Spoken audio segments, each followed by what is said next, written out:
Good afternoon. Phil Lindeman with your Krystal 93 News from Vail Summit Orthopedics and Neurosurgery.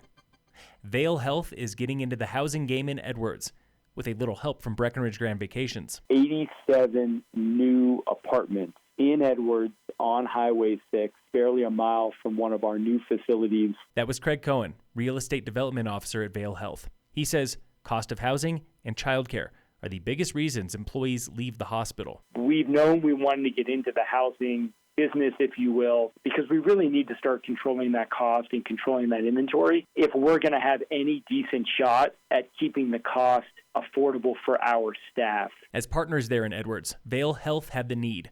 Breck Grand had the access to capital. 36 of those 87 are required to be deed restricted. So while that is great for the staff, from a development standpoint, sometimes figuring out how to finance projects like that can be a little more challenging. Up the road at the entrance to Beaver Creek, BGV tells investors they are ahead of schedule on 75 market rate condos. So they were here, they're mobilized here, they have offices here, they have some staff here. That Beaver Creek project is BGV's first in Eagle County. The Vail Health housing is the second. Construction begins in spring. Forecasters agree the high country will see snow this weekend.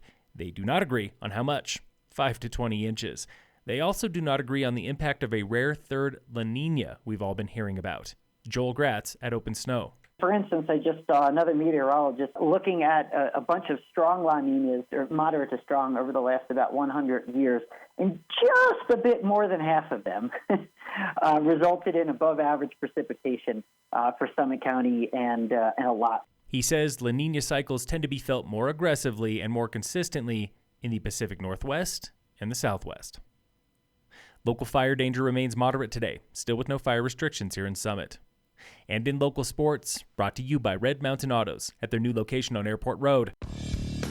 Today on the Warmup, the boys of Summit High Soccer are so close to a league title, they can taste it. I've never played with players that are this well-rounded, and the way we work together is just really awesome. I think we're a super squad. That was senior goalkeeper Trevor Hodges. Last time the Tigers took the league title was 2014, when senior defender Christian Skowron was 10 years old. We've been through a couple coaches in the last 4 years.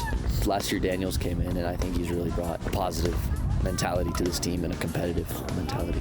The boys play one last regular season game today against Steamboat. Senior forward Jonah Mokata. We've been very confident, and we've been hardworking, and we come out with a mindset that we can win every game. This has been the Warm-Up, brought to you every Thursday and Friday by iFurnish in Frisco and Kremling. In other preps, cross country is at regionals in Grand Junction today. Rugby's playing Denver East away. Volleyball has Battle Mountain out in Edwards. Phil Lindeman with your Krystal 93 News from Vail Summit Orthopedics and Neurosurgery.